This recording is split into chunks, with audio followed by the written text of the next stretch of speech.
Interview चल रहा था बिलावल का, तो उनसे पूछा काशिफ अब्बासी ने कि जी वो इमरान खान से आपको बातचीत, वो कहते जी हम तो कर लें, लेकिन इमरान खान कहते हैं मैंने चोरों के साथ बैठना नहीं। और उनका दिल इसलिए दुखा होगा कि जो दूसरी पार्टी के लोग हैं वो हवाई चप्पे चढ़ाते फिर रहे हैं कि देखा है कटता सिंबल भी नहीं मिले टाइप से।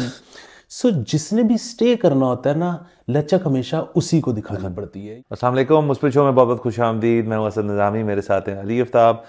शो को प्लीज़ लाइक और शेयर करें, चैनल को जरूर सब्सक्राइब कीजिएगा। सर जी कैसे हैं? सर मुस्बत। क्या चल रहा है? सर जो सब कुछ चल रहा है उसमें से मुस्बत पहलू चुन चुन के निकाल रहे हैं। वाह सर, पिछले हफ्ते का पूरा हमें एक राउंड अप करना पड़ेगा। बहुत सारी चीज़ें हुई हैं, हम इतनी दूर रहे हैं लोगों से, लोग परेशान हैं, लेकिन परेशानी दूर करने हम आ गए। तो शुरू करते हैं सुप्रीम कोर्ट से, और उनकी जो मैराथन हियरिंग थी ईसीपी के हवाले से, जो उन्होंने केस किया है पीटीआई के ऊपर, बल्ले के ऊपर। तो लॉन्ग स्टोरी शॉर्ट तो यही है कि बल्ला नहीं रहा पीटीआई के पास। हर किस्म का अजीब व गरीब इंतखाबी निशान जो है वो उनको अब दिया जा रहा है, उनके दीगर जो रहनुमा हैं। और उस दिन कोर्ट के अंदर बहुत सारी चीज़ें हुई। बैरिस्टर गौहर के घर पे अटैक हुआ, वो कोर्ट में थे। चीफ जस्टिस ने आज खुद फ़ौरन ही नोटिस ले लिया। उसके अलावा वो नियाजुल्लाह नियाजी जो पीटीआई के हैं वो लड़ पड़े वहाँ पे जाके। और सारी चीज़ें जो हैं वो उस दिन सुप्रीम कोर्ट का अपना जो चैनल है यूट्यूब पे, उस पर फुल व्यूइंग हो रही थी। बिल्कुल। सो हम आज जो है ना मेरे ख्याल में स्टिक करते हैं जरा बल्ले को लेके कि बल्ला नहीं रहा। हाँ, और उसमें सिर्फ एक थोड़ा सा जो है ना मैं डाइग्रेस इस तरह से करूंगा कि जितनी सर्दी है, अच्छा जजेस का तो आपको पता है कि वो तो कभी भी जब उनका दिल कहे वो कहते हैं कि जी हम चैम्बर में जा रहे हैं और हम इतने बजे दोबारा उठ के। हाँ। लेकिन वकीलों का मैं ये सोच रहा था, रिपोर्टरों का मैं ये सोच रहा था कि जितनी सर्दी है और मेरे जैसे बंदे का तो चाय कॉफी पी के मेरी टूटी खुल जाती है। सो हर दफा बाथरूम आना जाना बड़ा एक मसला होता होगा मुअज़्ज़िज़ जजेस को बताना कि जरा एक सेकंड। हाँ, और देखें ना इस चीज़ से, एक तो सर इसका हाल है थर्मल्स पहन के आ जाएं। दूसरा ये है कि वो जो बात है ना कि जी एक वकील कहता है आके जी यार मैं एक पेशी सुप्रीम कोर्ट की करोड़ रुपए लेता हूँ या 80 लाख लेता हूँ, 70 लाख लेता हूँ। सर मुझे कदर आई है उस दिन वकला की, वो जो टू एंड फ्रो था ना जजेस और अली जफर का, और वो जो मखदूम साहब थे और दीगर जो वकला। मैं तो ये चैनल का फैन हो गया वैसे भी, वो देख के पता चलता है आपको कि ये प्रोसीडिंग्स जो हैं ये बड़ा काम होता है सर। और इसके लिए देखें जिस जो बात हो रही है, फर्ज करें ये पीटीआई वाला केस है, ये इस केस की वैल्यू 80 लाख से ज़्यादा है अगर आप इस पर कोई मॉनेटरी टर्म्स लगाएं। कोई कॉर्पोरेट सेक्टर का केस हो तो उसकी वैल्यू बहुत ज़्यादा होती है, और ये लोग बाकायदा आके फिर पूरा टाइम देते हैं अपना। हाँ, तो मुझे कदर आई है। मैं जब वकील बन जाऊंगा ना इंशाल्लाह, तो मैंने अपना फिक्स्ड रेट नहीं रखना। हाँ। मैं क्लाइंट को कहा करूंगा कि मैं आपके सामने पेश होऊंगा, जितनी दफा चीफ जस्टिस मेरी बेइज्जती करेगा मैं उतने पैसे एक्स्ट्रा चार्ज करूंगा। हाँ बिल्कुल। और उन्होंने काजी फैसल साहब वैसे छोड़ते नहीं हैं, सामने सीनियर तरीन वकला जो हैं वो, जैसे हामिद खान साहब भी थे उस दिन, उनको भी सेट रखा। लतीफ़ खोसा को इससे पिछले हफ्ते हमने देखा उन्होंने सेट किया। अली जफर साहब को भी उन्होंने 3-4 जगहों पे पकड़ा।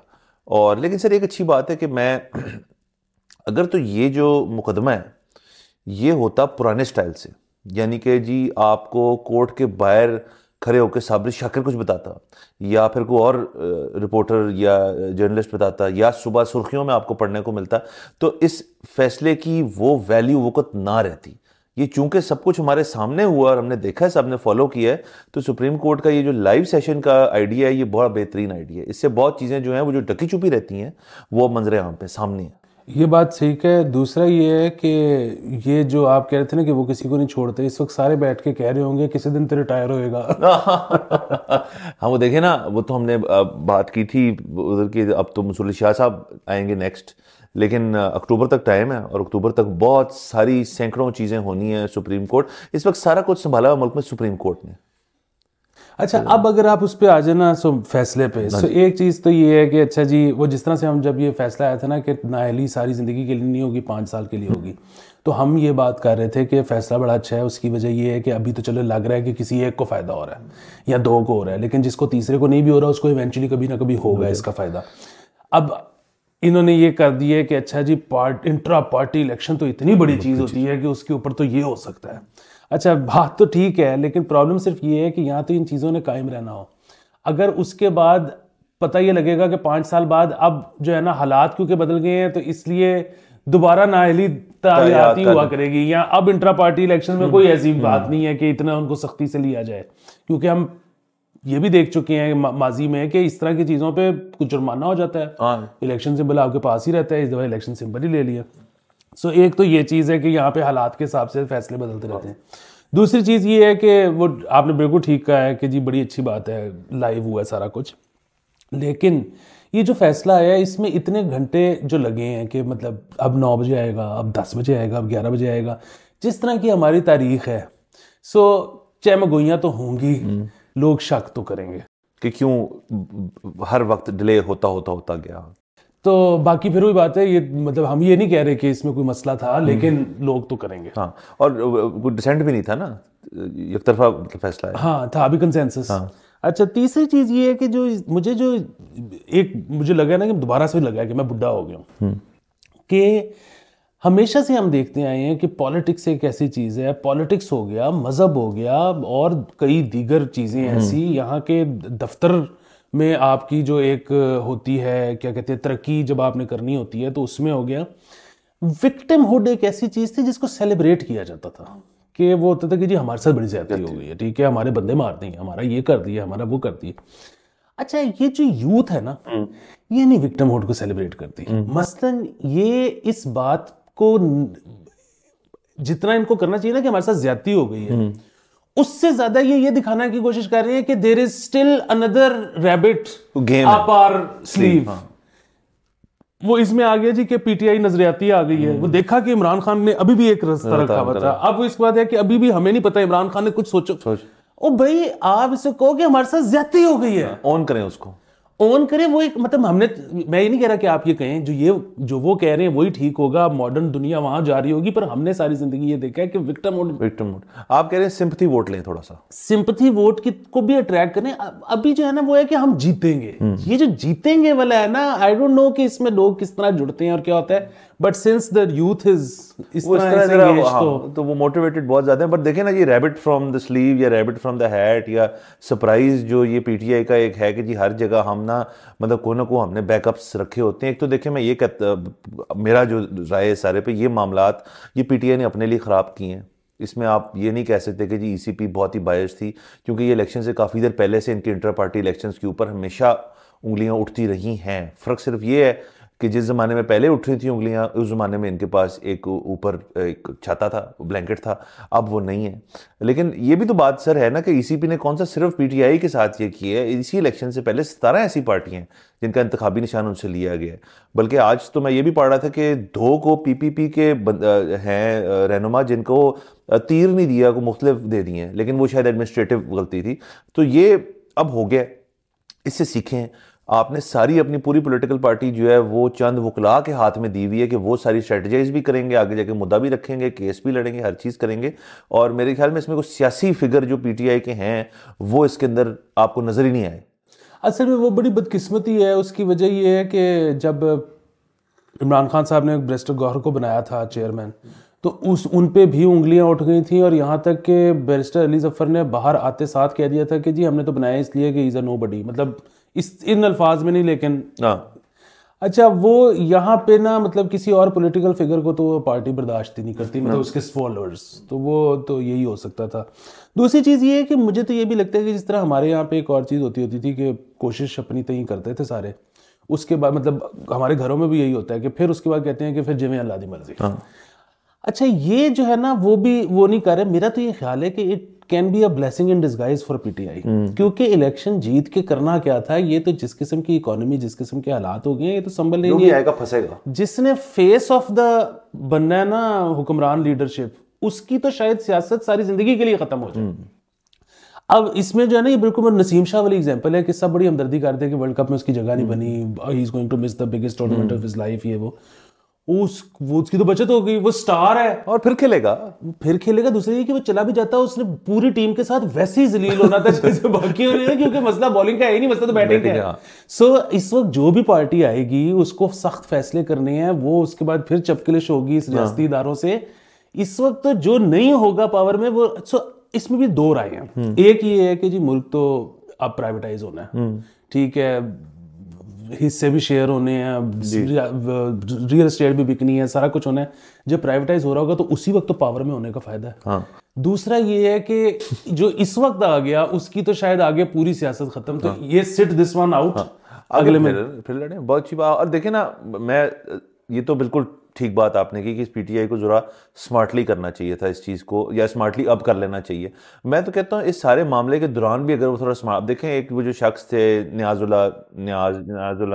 न्याजी, अब उनको वो चीफ जस्टिस ऑफ पाकिस्तान की अदालत में उनके सामने उनसे उन्होंने बहस करना शुरू कर दी। ना सिर्फ ये बल्कि उसके बाद उनसे लड़ पड़े और इल्ज़ाम लगा दिए कि आप बायस हैं हमारे खिलाफ। ये मेरे ख्याल में पीटीआई के ही इलेक्शन के कुछ हैं, मतलब जो उनके इंट्रा पार्टी इलेक्शन के कुछ हैं। इतना सेंसिटिव केस है, आपका वकील अली जफर जो है वो वहाँ साथ खड़े हैं, आप आडा लगा रहे हैं किससे? काजी फैज़ ईसा से। और वो फिर उनको माफ़ी मांगनी पड़ी। वो तो मैं बड़ी वैसे दाद देता हूँ काजी फैज़ ईसा की, उन्होंने कंटेम्प्ट नहीं लगाई उस बंदे के ऊपर, और फिर उनको वहाँ से भेज दिया गया कि यार चले जाओ। और सेकेंडली ये इस चीज़ की दिखाती है कि अभी तक जो कंटेनर मेंटालिटी है ना, कि ये हो गया हम ये कर देंगे, आप ये हैं, आप बायस्ड हैं, ये अब नहीं चलनी चीज़ें। पहले आपके पास एक पीछे से सपोर्ट थी, अब आपके पास नहीं है। मेरे ख्याल में उस रियलिटी को एक्सेप्ट करो। जैसे आपने कहा ये ब्लेसिंग इन डिस्गाइज है, एक और तरह से मैं बताता हूँ ये ब्लेसिंग इन डिस्गाइज क्यों है कि पहली दफ़ा चूंकि आपके साथ ऐसी चीज़ें अब हो रही हैं जो पहले नहीं हुई थी, ये एक सियासी मैच्योरिटी का बायस बन सकती हैं, जिससे आप सीखें यार कि ये भी हो सकता है। कंटिंजेंसी प्लान्स जितने आप रख लें, अगले बंदे को तो समझे कौन बैठा है आपके सामने और पीछे माहौल क्या है सारा, तो ये इनसे नहीं हो पाया। असल में कोर्ट रूम जो ड्रामा था ना, वही बात है कि हमारे तो टेवे ही हैं, और जाहिर है मोस्ट प्रोबेबली वही बात है जो आप कह रहे हो कि उनसे वो ठीक हैंडल नहीं हुए।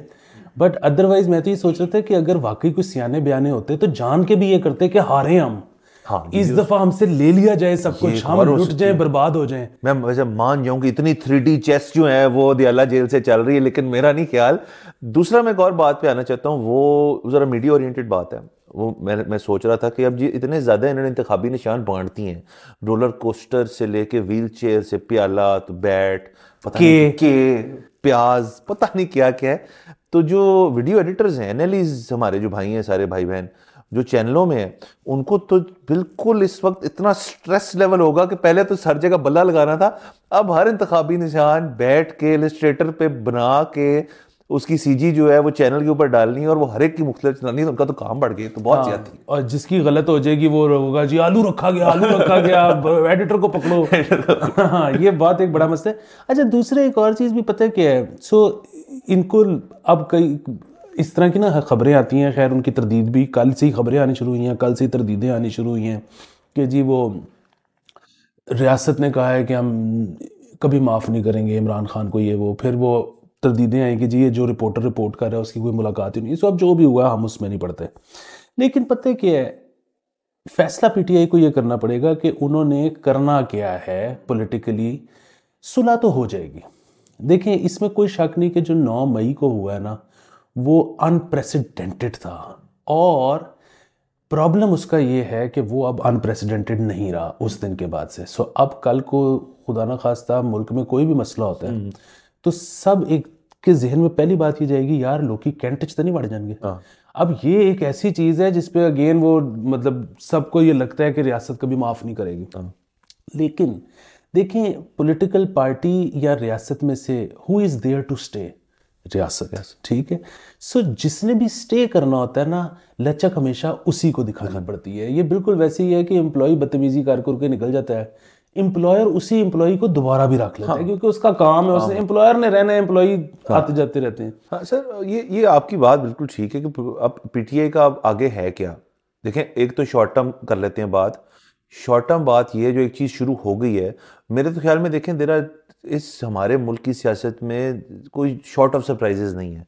मैं इस चीज़ को भी तस्लीम करने को तैयार हूँ, हालांकि ये बड़ी एक ब्लीक किस्म की रियलिटी है, लेकिन अगर पीटीआई इस चीज़ में कामयाब हो जाती है कि वोटर को आगाह कर दें, या वोटर खुद कॉन्शियस हो जाए, यार मैंने पता करना है आज के दिन कि पीटीआई का कौन सा वो बंदा है जो मेरे हल्के से खड़ा हो रहा है, जिसका इंतखाबी निशान XYZ जो भी है, और वो इन्फॉर्मेशन अगर ज़्यादा लोग जो हैं फ़र्ज़ करें अब से लेके 8 तारीख तक अगर अब्जॉर्ब कर लेते हैं और वो फैला देते हैं, तो फिर भी बात जो है वो वहाँ की वहाँ वापस आ सकती है, जो हम पहले भी डिस्कस कर चुके हैं कि पोलिंग डे पे पेंचर 35 ही लगते हैं।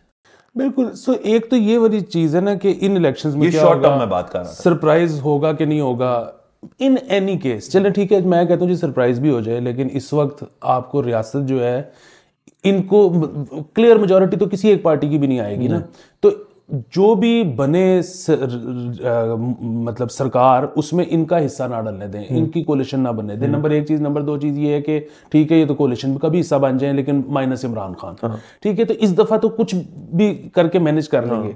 बात ये है कि 3.5 साल का हम बार बार कहते हैं कि लूप है, साइकिल चेंज हो गया, छोटा हो गया। अच्छा, उसमें से 1.5-2 तो गुजर चुके हैं, 2 साल में सुलह हो जानी है, ठीक है। अच्छा, सुलह का क्या मतलब है कि जो उस वक्त पावर में होंगे उनसे लड़ाई हो गई होती।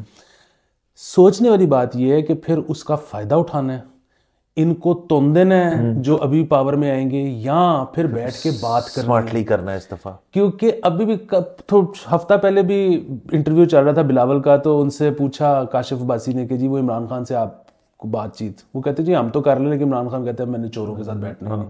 और इमरान खान साथ में अभी भी ये कहता है कि एस्टेब्लिशमेंट के साथ मैं बैठने को तैयार हूँ। सो अब अगेन ये जो है ना, अगर हम लड़ाई चलाते रहेंगे तो वो तो चलती रहेगी। ये बड़ा इल्जाम भी लगाते हैं पीपीपी और नून पे कि ये जी मिली भगत कर रहे हैं, ये एक दूसरे के खिलाफ नारेबाजी भी करते हैं, फिर बैठ भी जाते हैं। वो पाकिस्तान का अगर आप तारीखी पस मंजर देखें तो वो उन्होंने सीखा है। मैं तो बता रहा हूँ ना, एक तवील अरसे में उन्होंने सारी चीजें अपनाई हैं। अब खान साहब का जो इशू है, जो मेरे ख्याल में अगेन अगर वो समझ बैठे हैं तो वो समझ जाएंगे, तो वोटर भी समझ जाएगा। अभी इशू ये है कि स्ट्रेट फ्रॉम द टॉप है कि चोरों के साथ नहीं बैठना, इसलिए वोटर भी ये कहता है कि हमारी पार्टी की पॉलिसी ही ये है कि हमारा लीडर चोरों के साथ नहीं बैठता। अच्छा, एक दिन अगर जैसे आप कह रहे हैं 2, 2.5 साल 3 साल के अंदर वो दिन आएगा जब वो उनको बैठना पड़ेगा, तो ये पर खान साहब की रिस्पॉन्सिबिलिटी है कि अपने वोटर को एजुकेट करें कि मैं क्यों बैठ रहा हूं इनके साथ, कि जो उनके जेहन में जो लेसर ऑफ द टू है, मैं उसके साथ बैठ रहा हूं ताकि हम मुश्तरका मुकाबला कर सकें अगर करना है। जिस दिन खान साहब ने ये नारा मार दिया, वोटर समझ जाएगा, बैठने की माफी मिल जाएगी। खान साहब असल में मेरे ख्याल में डरते इस चीज से कि मैंने ये किया तो मेरी सियासत खत्म हो जाएगी। खान साहब की सियासत कहीं नहीं जाती, बिल्कुल नहीं जाती। दूसरी एक और चीज ये है कि इस वक्त मुझे यकीन है कि जो पीटीआई सपोर्टर्स है ना, उनका दिल बड़ा दुखा होगा। हाँ, ठीक है, और उनका दिल इसलिए दुखा होगा कि जो दूसरी पार्टी के लोग हैं वो हवाई चप्पे चढ़ाते फिर रहे हैं कि देखा है कटता सिंबल भी नहीं मिला टाइप से। लेकिन इनको ये याद करने की जरूरत है कि आज से बिल्कुल 2 साल पहले तक ये लोग हवाई चप्पे चढ़ा रहे थे, और दूसरी पार्टियों के लोग तो अंदर थे ही थे, ये तो इस चीजों पे भी हवाई चप्पे चढ़ा देते थे कि मीर शकील रहमान अंदर पाता मतलब वो किसी पार्टी में भी नहीं है सच, ठीक है पाता। तो वो इनको समझने की जरूरत है कि कभी ना कभी किसी ना किसी एक पार्टी को हवाई चप्पे कम करने पड़ेंगे। और वो जाहिर है, मैं तो कहता हूं कि जी ये बड़ापन, ये ज़र्फ पीटीआई को दिखाने की जरूरत है। उसकी वजह ये कि नून लीग तो अब चौथी दफा उन्हीं की पुश्त पे चढ़ के जा रही है। तो मतलब आप पहला हाथ आप बढ़ा लें, कोई बात नहीं, ईगो कोई ऐसा मसला नहीं है, शायद फिर देखते हैं फिर। हाँ, और देखिए जो भी पार्टी ये स्टेप लेगी और कामयाबी से लेगी, मकबूलियत वही हासिल करेगी। आने वाले सालों में खैर से हुकूमतें वो भी बनाएगी, और एक सिस्टम देखते हैं चेंज होता है नहीं होता। बहरहाल मेरे ख्याल में हमने काफी आज इस पॉइंट को, और देखिए ये था मुस्बत, ये तो मुस्बत ही, ये मुस्बत इसलिए है कि हर चीज है इस तरह, और दूसरे इसलिए भी कि बाकी जितनी पार्टियां हैं उन सबको हाथ लग चुके हुए थे, और उन सब के सपोर्टर्स को पता था कि क्या कुछ होता है। इनको नहीं पता था, ये पहले नहीं मानते थे, अब इनको भी पता लग गया, तो ये मुस्बत बात है। और इसमें से इनके साथ जो कुछ हुआ है बहुत बड़ी ज्यादती हुई है, लेकिन इनमें से कोई एक भी चीज ऐसी नहीं है जो पहले कभी किसी ना किसी के साथ हो ना चुकी हो। सो अब सबको हाथ लग गए हैं, अब हम हमाम में इकट्ठे हैं। हाँ, बेसिकली बात इस चीज पे एंड करते हैं कि झाका खुलना जो है वो एक मुस्बत बात है। इसी पॉइंट पे इजाजत लेते हैं आपसे, अगले एपिसोड में मुलाकात होगी। खुदा हाफिज।